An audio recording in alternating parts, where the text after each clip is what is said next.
যেমন ডিবি কার্যালয়ে আমাদেরকে মারধর করেছে এই আপনার এডিসি অ্যাডমিন ছিল শাহিন শাহ, তার রুমে, এবং আরেকজন ছিল ঢাকা মহানগর সম্ভবত উত্তরের যুগ্ম কমিশনার খন্দকার নুরুন নবী, তার রুমে চোরের মতো আপনার হাতে হ্যান্ডকাপ করা, হাত আপনার এই যে আঙ্গুল ফ্র্যাকচার করে ফেলেছে, এখনও নাড়াতে পারিনি।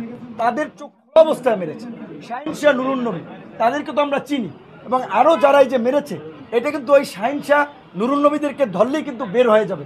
এবং এটা শুধু বিপিনুর একা মার খেয়েছে এই জন্য, অনেকে সামাজিক অবস্থানের কারণে নেতাকর্মীরা ডিমোটিভেট হবে, এই কারণে মার খেয়ে রক্তাক্ত হয়ে নতুন পাঞ্জাবি পরে আদালতে হাজির হয়েছে। কিন্তু আমি বলেছিলাম যে জামাতের সেক্রেটারি জেনারেল একজন মুরব্বী মানুষ গায়ে হাত তুলেছে, জাতীয় দলের ফুটবলার আমিনুল সাহেব ছিলেন, এই যে ঢাকা মহানগর দক্ষিণের মজজু ভাই, উত্তরের নীরব ভাই, তাদের মতো মানুষকেও ঝুলিয়ে মেরেছে। এইটা বললাম আপনাদেরকে। তো কাজী এই যে আয়নাঘরের এই দুর্বৃত্তরা, এদের বিরুদ্ধে তো অবশ্যই ব্যবস্থা, না হলে তো এই আয়নাঘরে আবার জন্ম হবে। এবং আয়নাঘর কোথায় কোথায় আছে, আয়নাঘরে আরও যারা বন্দী আছে তাদেরকে অবশ্যই মুক্ত করতে হবে, এবং আমরা আয়নাঘর ভেঙে তছনছ করে দেবো। এই বাংলাদেশে কোনো আয়নাঘর আরেকটা বিষয়, 5ই আগস্টে বিজয় উল্লাসের পরে রাতের বেলায় বিভিন্ন থানায় আপনারা জানেন ঘটনা ঘটে।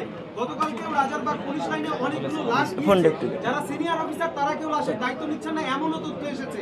এবং আপনারা জানেন 4 থেকে 5টা টেলিভিশনে ভাঙচুর এবং হামলা চালানো হয়। আমার কথা যে এই ঘটনাগুলো কারা ঘটাচ্ছে বলে আপনি মনে করেন, এবং যারা এখানে কাজ করছে পুলিশ সদস্য কিংবা সংবাদকর্মী যারা ভেতরে রয়েছে তাদেরও তো সংসার রয়েছে, এই বিষয়ে আপনার কি বক্তব্য আছে? না, এটা পরিষ্কার আমরা বলেছি, কিন্তু এরা স্পষ্টত দুর্বৃত্ত এবং লুটেরা, যারা এই বিভিন্ন প্রতিষ্ঠানে অগ্নিসংযোগ করছে, ভাঙচুর করছে, এবং এই যে এখন আমাদের বিজয় হয়েছে, তাহলে এখন কেন থানায় আক্রমণ করা হবে?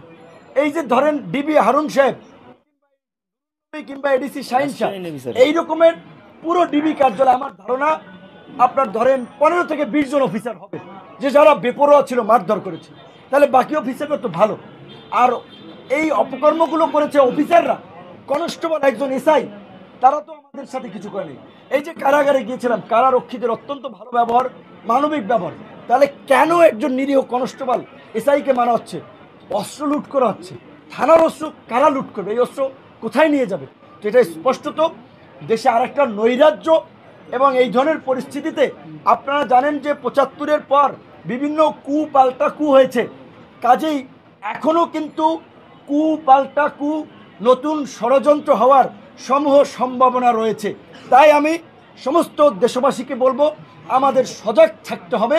প্রত্যেকটা কলেজ বিশ্ববিদ্যালয় যদি ছাত্র সংসদ নির্বাচন দেয়, তাহলে এই দলীয় রাজনীতির যে লেজুর ভিত্তির অপরাজনীতি, এগুলো এমনি ভ্যানিশ হয়ে যাবে। আর ওই যে বললাম, এখন যারা সাময়িক ধরাকে সরাজ্ঞান মনে করে লুটপাট করছে, এখন আপনার নৈরাজ্য চালাচ্ছে, তাদেরকে তো বিচারের মুখোমুখি করা হবে।